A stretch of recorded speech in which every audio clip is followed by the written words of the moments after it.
Welcome back to another episode, and I went ahead and did some things off camera here. I went ahead and started a little bit of a sugarcane farm, plopped down a little bit of a wheat forest there. What else did I do? I put a little bit of a cow farm right in here, and it looks like the little baby that I made is all grown up, which is very nice. On the agenda today, we're going to obviously make some progress on the house. First, I'm gonna have to do a big resource gathering, as I like to go ahead and get all the material that I think I need for it. I'm gonna just put everything that is like building related for this build inside this chest here. And here is some more. Now you can see I went and got some ink sacs off camera. The way you get those is just by harvesting some squid that you could just find in literally any body of water. Charles would definitely laugh at me for doing this, but I think I want to extend this out just a little bit further because I don't think this portion is long enough to be considered like a actual side wing with how large of a scale this building is. So let me go ahead and just extend this out, and it looks like it's about time to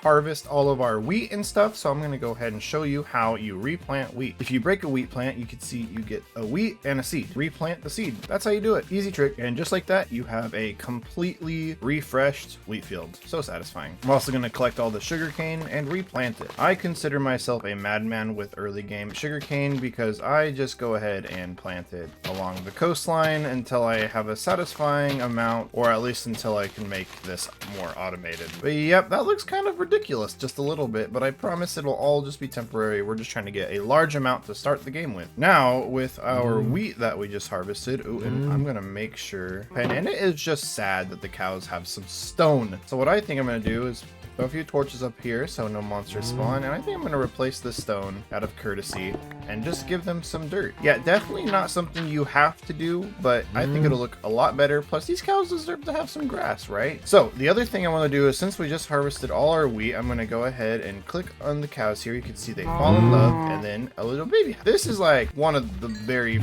most essential things you could do in Minecraft, or like one of the most basic things you could do is start up a little cow farm. Sooner or later, I'll have this entire thing chock full of cows, and then we'll come to the harvest. I have a few more tips to show you for the cow pen here. So this is a barrel. This is just like a small little storage area. You can build it.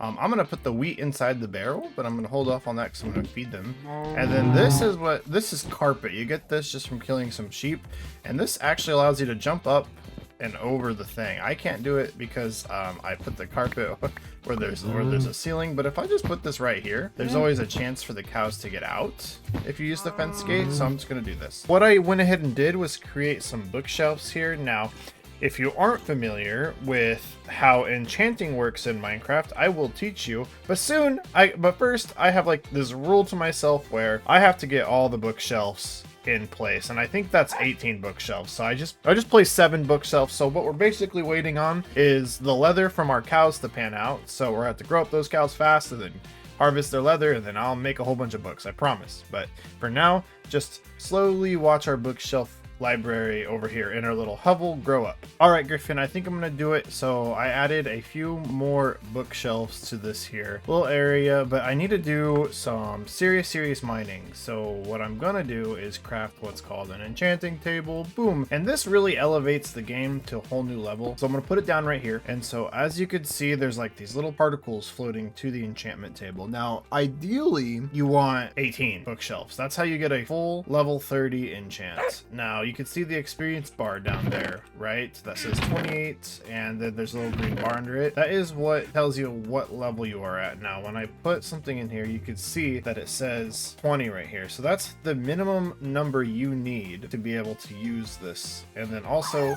it costs a certain amount of lapis lazuli when you do it. So I'm going to put pickaxe in here. I don't really want unbreaking, so what I'm going to do is go ahead and enchant my axe with this efficiency. That's nice. And see, it's trying to give my axe efficiency 2. Pickaxe, we'll take that because that's not horrible.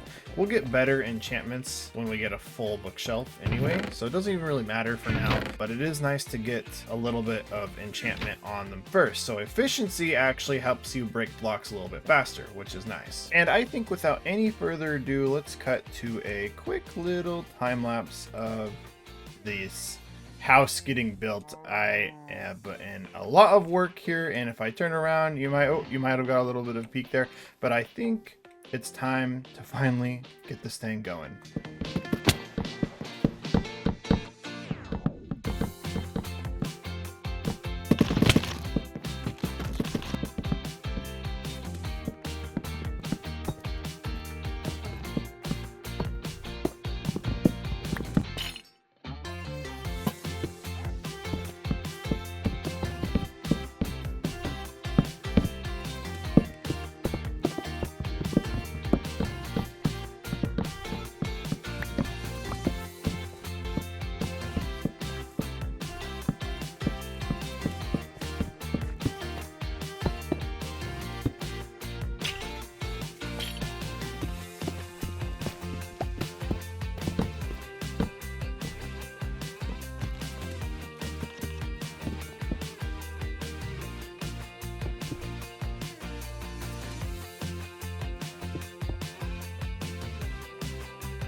We are starting to get to the point where we're decorating the inside of the house. You can see I'm starting to lay down the floor, the carpet here, and I'm just making out of the wool that I get off the sheep here. Now, if you get some shears, you can go ahead and just shear the sheep like this.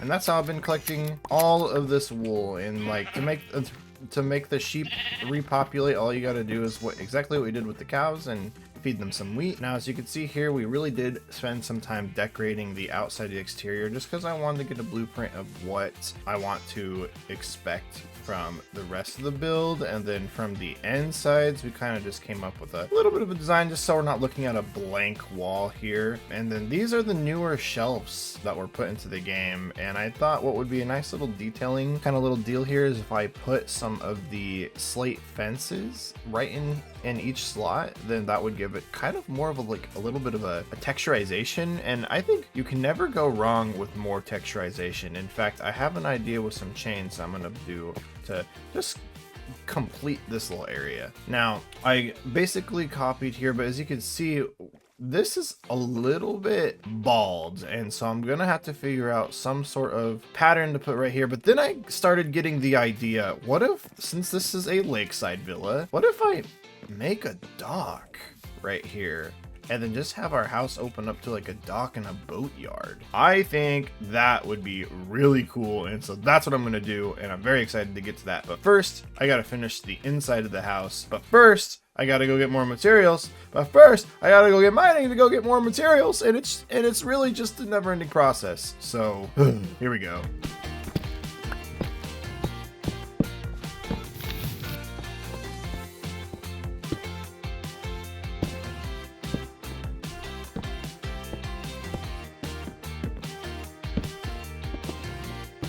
I think I'm going to start laying out the floor to the room that is going to be our chest room, this room right here. But first, let me go ahead and see if I could. Oh, one shot. Let's go. All right, let's get this going.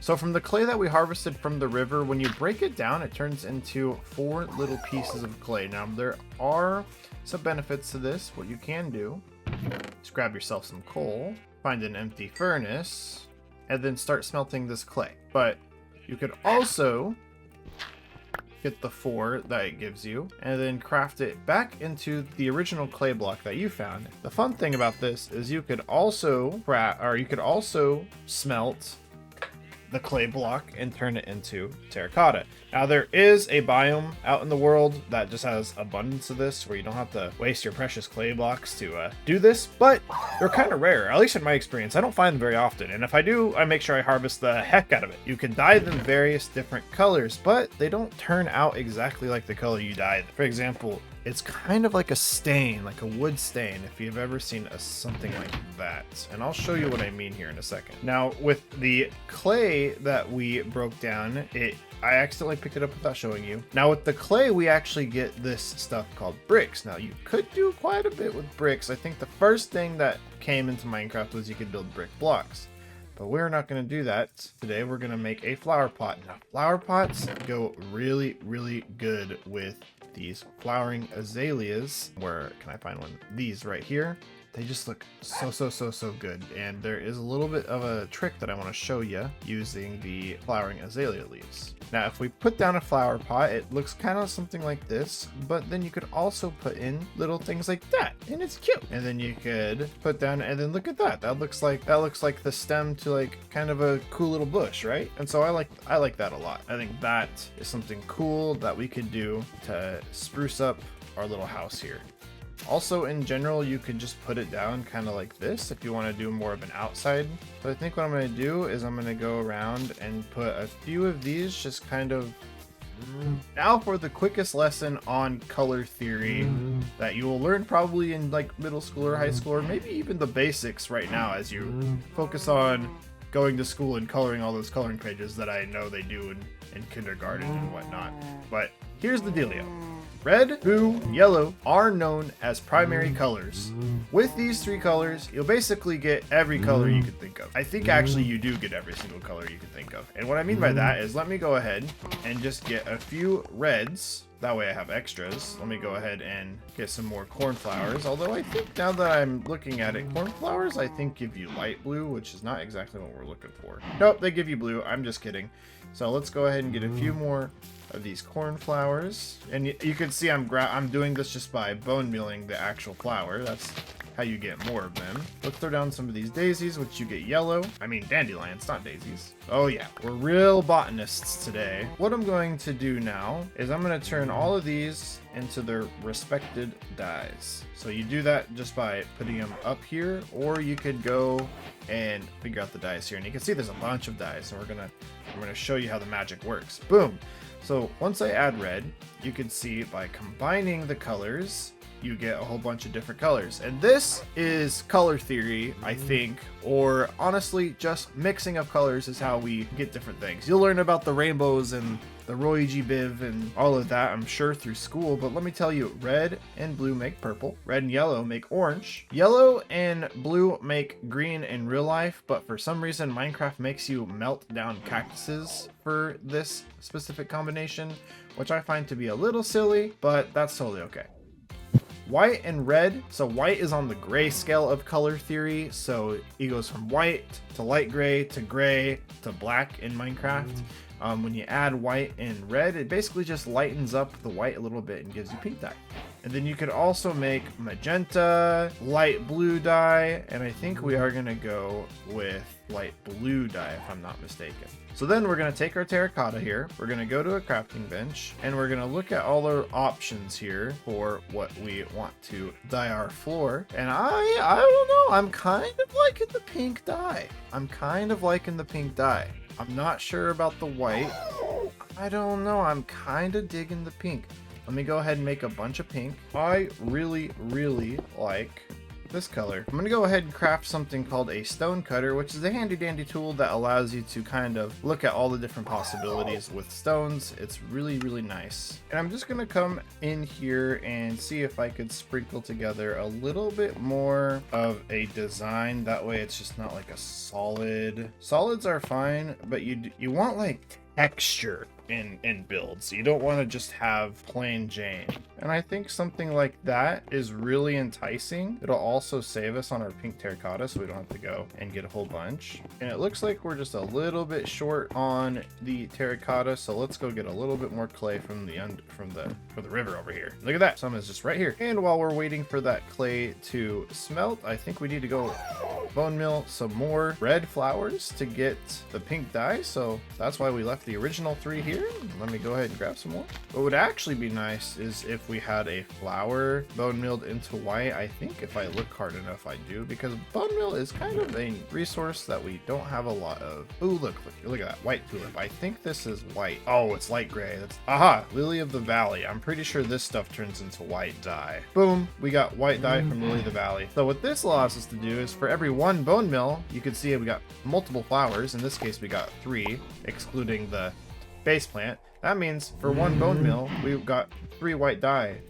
And every bone meal can turn into white dye, but bone meal has other properties, so we don't want to use it for dye necessarily. So let's just go ahead and get a bunch of white and a bunch of red, and just like that, we got a bunch of white dye and a bunch of red dye. And we could just go ahead and make that right in our little inventory here. Look at that, 45 pink dye. Now let's go check on our clay, or I should have said let's check on our terracotta. It looks like we're about half done, so we could put all the other dyes that we're not using back away along with the other flowers. Let's go see if we could flip some of these sheep before we have to go to bed for the night. Tip, if you have sheep, doggos, always try to hurt your sheep. So like that dog had red angry eyes and it was trying to hurt our sheep. Right now the sheep is a valuable resource for us, so we're just gonna have to go take care of that dog, if you know what I mean. As you can see, I've been slowly adding to this floor here, but I'm not super satisfied with it being white.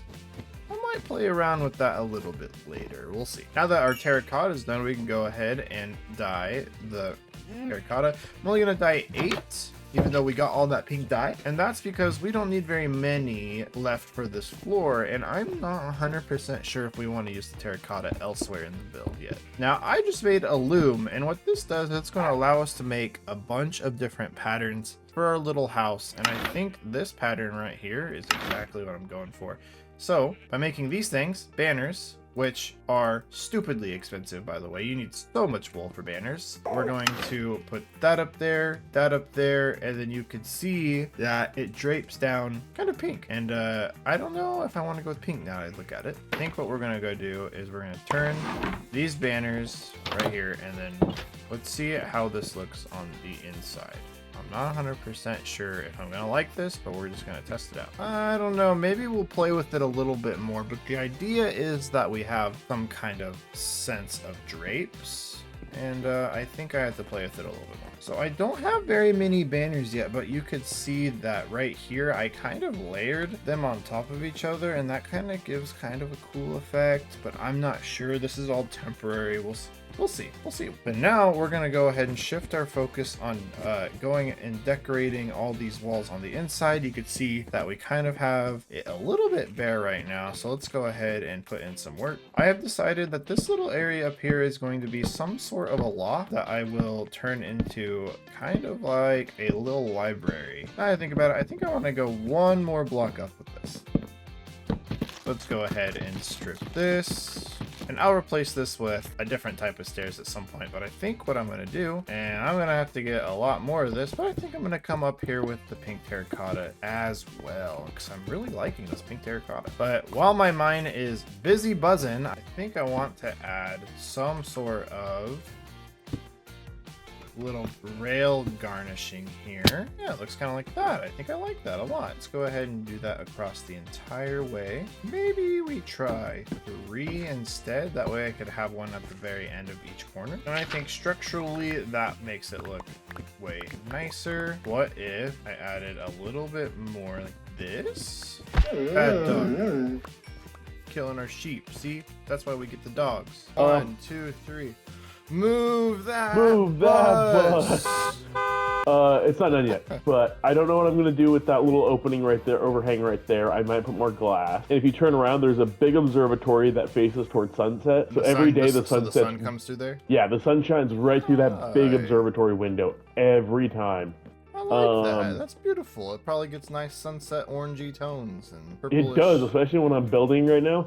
It sets over my iron farm. There's an iron farm that Charles made. I just got back from a mining adventure with Charles, and it was quite deadly. We didn't. Something looks a little different over here. We got first off, we got a bunch of diamonds. But second off, we're on our way back, and there's nothing like seeing the pixelated sunset of what Minecraft has to offer. What a beautiful day, huh, Charles? What a beautiful day. Great start to the morning. 34 diamonds in the inventory. What a day. We're on our way back home. I will see you later. I'm going to my dock. Slowly row this back in. Just like that, our boat is back in the dock, and we can get back up, and we are home for more mining adventure. What a great life. And we got all this good stuff here. Go ahead and make the first chest cobblestone deep slate. Look at that. That's great. We'll put cobblestone in this chest, I think. Yeah. Yes, that's great. Oh my goodness, that has been quite the grind of a build, let me tell you. And there are some details that are still just not done yet. Fact is that the loft doesn't have the enchanting table yet. It also doesn't have the fireplace I'm going to install, maybe, or maybe not if it doesn't work out, but I'd love to add like a little chimney to the house. I think that would look cool, beautiful. And there are still a lot of greenery and flowers that we need to add. I need to move everything from the chest into the chest room. As far as this goes, I think we did a really good job on the house build, and I'm very excited to see what comes next. And I think next episode we might have to go to the nether. We might have to, very, very treacherous. We're gonna get some enchantments going, and we're gonna go into the nether, and it's gonna be really good. Thank you for watching. Have a good day. See you next time.